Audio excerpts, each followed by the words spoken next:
ಮಹಾನಗರ ಪಾಲಿಕೆ ವಿರುದ್ಧ ಆಕ್ರೋಶ ಭುಗಿಲೇಳ್ತಾ ಇದೆ. ರಾಮ ಮಂದಿರದ ಶುಭ ಗಳಿಗೆಯಲ್ಲಿ ಹಾಕಿದ್ದಂತಹ ಬ್ಯಾನರ್ ಅನ್ನ 24 ಗಂಟೆಯೊಳಗೆ ತೆರವುಗೊಳಿಸಿದ್ದಾರೆ ಅನ್ನೋದು ಆಕ್ರೋಶಕ್ಕೆ ಕಾರಣ ಆಗ್ತಾ ಇದೆ. ವಿನೋಬಾ ನಗರದಲ್ಲಿ ಬ್ಯಾನರ್ ತೆರವು ಮಾಡಿದ್ದಾರೆ ಪಾಲಿಕೆ ಅನ್ನುವಂತಹ ಆರೋಪ ಕೇಳಿಬರ್ತಾ ಇದೆ.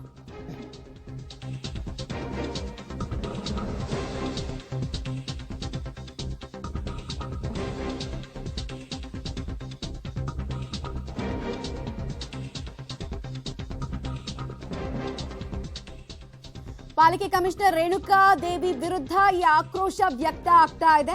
ಹಿಂದೂಪರ ಕಾರ್ಯಕರ್ತರಿಂದ ರಾಷ್ಟ್ರೀಯ ಹೆದ್ದಾರಿಯನ್ನ ಬಂದ್ ಮಾಡಿ ತಮ್ಮ ಆಕ್ರೋಶವನ್ನ ವ್ಯಕ್ತಪಡಿಸ್ತಾ ಇದ್ದಾರೆ. ರಸ್ತೆ ತಡೆದ ಪರಿಣಾಮ ವಾಹನಗಳು ಸಾಲುಗಟ್ಟಿ ನಿಂತಿದ್ದಾವೆ. ಪ್ರತಿಭಟನಾ ನಿರತರ ಜೊತೆಗೆ ಬೈಕ್ ಸವಾರ ಇದೇ ವೇಳೆ ವಾಗ್ವಾದ ನಡೆಸಿದ್ದು ಕೂಡ ಕಂಡು ಬಂತು. ರಸ್ತೆ ತಡೆದು ಅಲ್ಲೇ ಭಜನೆ ಮಾಡೋದಕ್ಕೆ ಹಿಂದೂ ಕಾರ್ಯಕರ್ತರು ಶುರು ಮಾಡಿದ್ರು. ಆ ಮೂಲಕ ತಮ್ಮ ಆಕ್ರೋಶವನ್ನ ವ್ಯಕ್ತಪಡಿಸಿದ್ದಾರೆ.